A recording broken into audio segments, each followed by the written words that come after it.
Bonjour à tous.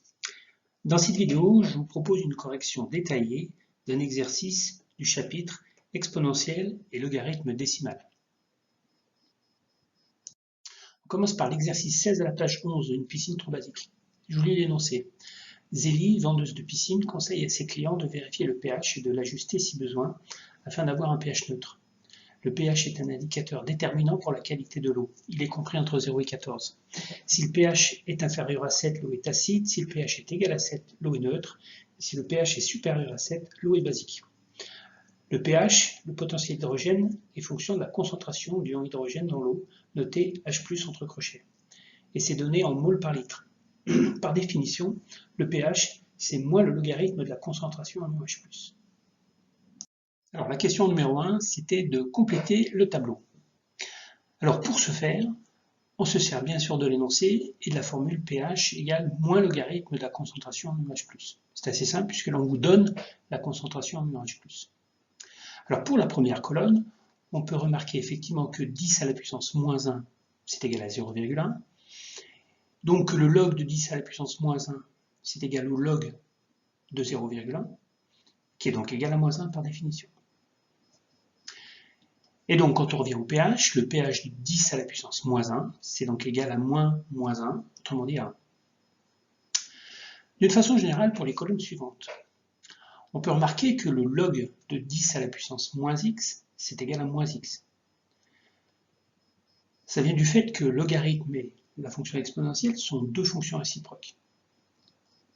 Et donc, le pH de 10 à la puissance moins x, c'est donc égal à moins le log de 10 à la puissance moins x, c'est égal à moins x, autrement dit c'est égal à x, tout simplement.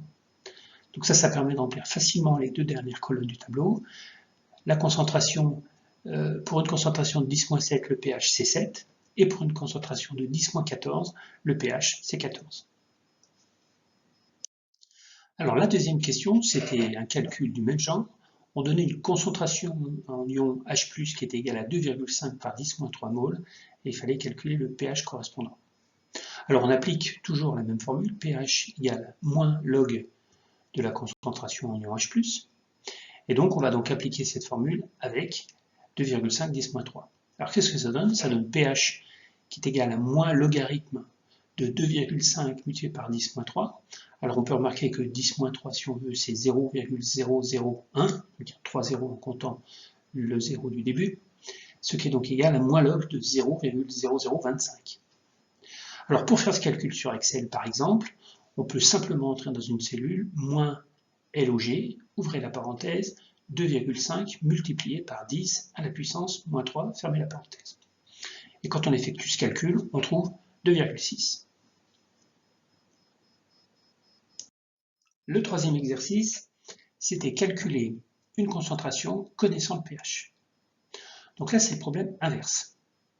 On part bien sûr toujours de la formule qu'on a, pH égale moins logarithme de la concentration en ES+. Et donc, en remplaçant pH par sa valeur, on obtient directement 7,4 égale moins logarithme de x, où x est la concentration qu'on cherche. Alors plutôt que de résoudre directement cette équation, on peut déjà simplement remarquer que log de x est égal à moins 7,4. J'ai obtenu cette égalité en multipliant par moins 1 de chaque côté de la première égalité. Et ensuite, on peut passer à l'exponentielle. C'est-à-dire que 10 à la puissance logarithme de x égale 10 à la puissance moins 7,4. Ensuite, si on remarque que 10 log de x est égal à x, puisque exponentielle et logarithme sont deux fonctions réciproques, on obtient simplement x égale 10 à la puissance 7,4. Alors pour effectuer ce calcul dans Excel, on peut saisir dans une cellule égale 10 exposant, ouvrez la parenthèse, moins 7,4, fermez la parenthèse. Et Excel affiche le résultat suivant, x égale 3,98 exposant moins 8, ce qui signifie 3,98 par 10 puissance moins 8. Alors si on veut, on peut écrire ça sous une forme, je dirais, plus conventionnelle, décimale. Donc x égale 0,000000398. Il y a donc en fait 8 zéros avant le premier 3.